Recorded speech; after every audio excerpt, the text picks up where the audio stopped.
was a real good effort tonight by us. They have a couple of guys that you really got to keep track of and keep control of. But I thought for the most part, our serving really had them off balance, and they really couldn't get the ball to their middles like they wanted to. And again, it kind of made them pretty unidimensional.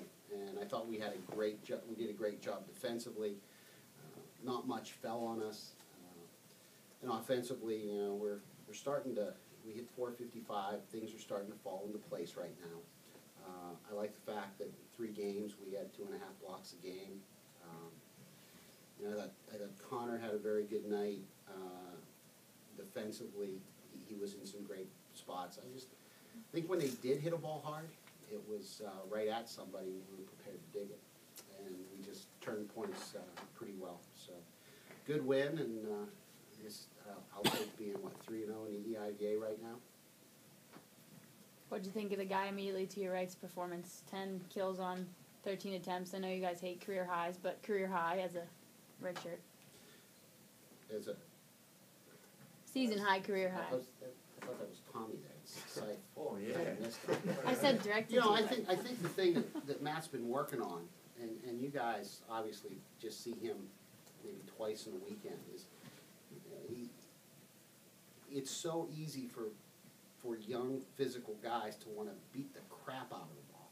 And when he's up and just hitting it quickly, with his jump and his arm speed, he's tough to stop. And I thought he did that very, very well tonight. Matt, was there anything in particular that was kind of working for you, your connection with Taylor, or anything in particular?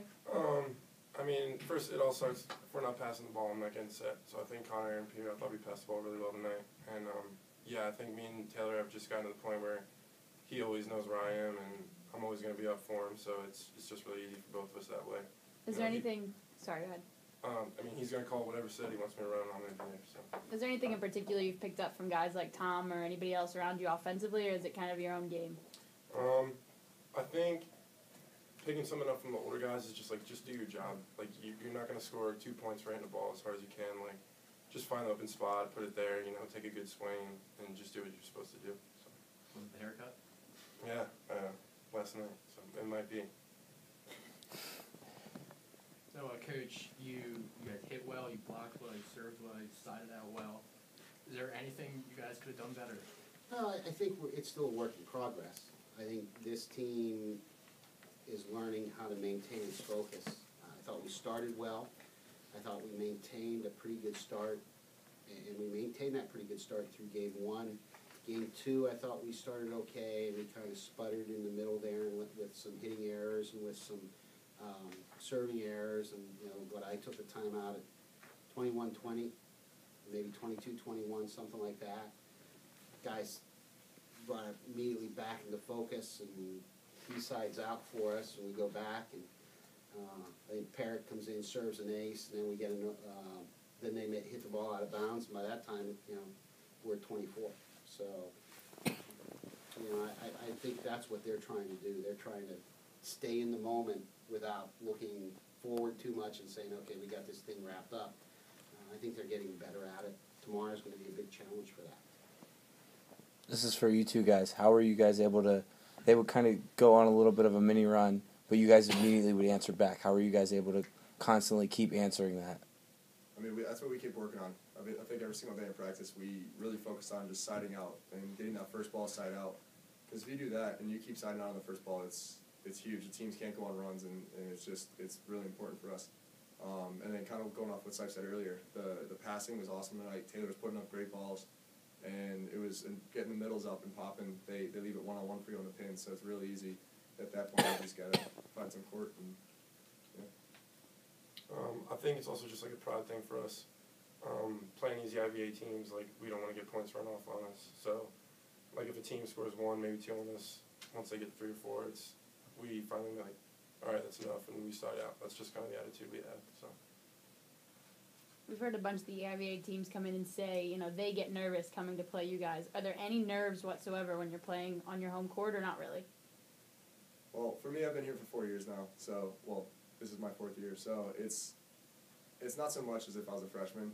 at the same time, you can't take anyone lightly. So you kind of almost want to get butterflies. So you kind of see that, like, feel that effect where you want to just like beat that team down as hard as you can.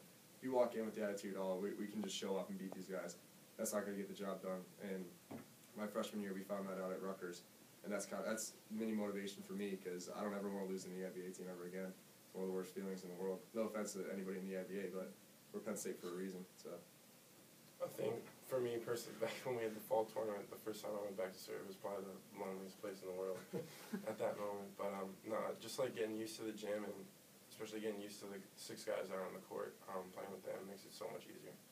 So. Coach, when you have somebody like Seif doing all the damage in the middle, how much does that help with the outside hitters and giving them free touches? You know, what he said about our passing. We got to have the passing to get him to make him a threat, period. And so it starts with the passing, gives the confidence to our offense to run where Taylor says, I got 4 guys coming at me. All I got to do is make a good choice. And if he gives the ball to Matt puts it away, great choice. You know, and when he establishes himself and Turco establishes himself as a threat, those opposing middles are saying, well, I got to slow him down. They're a half step out to Tommy. They're a half step late out to Aaron and Pete. And that just creates seams in the block that our guys are doing a good job taking advantage of. So, like Seif said earlier, just do his job. Be up in the air when he can be. If Taylor gives him the ball, put it away. If Taylor doesn't, turn around, cover, go back, side out again. Tom, kind of I guess a community effort again. You had 9, Peter had 9, and obviously Matt had 10. What does that show about this team's depth? it's amazing. I've never been on a team where, well, here at Penn State, we always had kind of like a go-to guy, and to have everybody always hitting high number of kills and always hitting high percentage, that just shows whoever's going to play us, they're never going to be able to key on one guy. I bet in their scouting reports they're sitting there like, okay, well, we can look at this guy, but then you got to watch this guy, and then you got to watch Seif in the middle, and that's really good team overall effort, and yeah, I think that's just like really important for us. Guys, I know you got your arguably the biggest home game of the season tomorrow, so how are you guys able to stay focused today, not look ahead to tomorrow against Ohio State? Like I said earlier, you can't look, like I said, you can't look ahead. You got to take every game by game. But at the same time, in the back of your head, you know you have Ohio State, and tonight was a good warm-up for them. And I thought we played really well. The second game we had a little bit of a lull, but then in that third game I thought we came out real focused and did a really good job for us. Yeah, I think it's really easy, like when you know you have Ohio State on the second night to look past the first team, but the attitude going into the game was, you know, let's make it like a business type attitude tonight. Let's take care of what we need to do. Let's iron out the kinks. And like Tom said, I thought we did a really good job of that. We started out, we passed well, we served well. So I'm personally feeling really good about tomorrow night.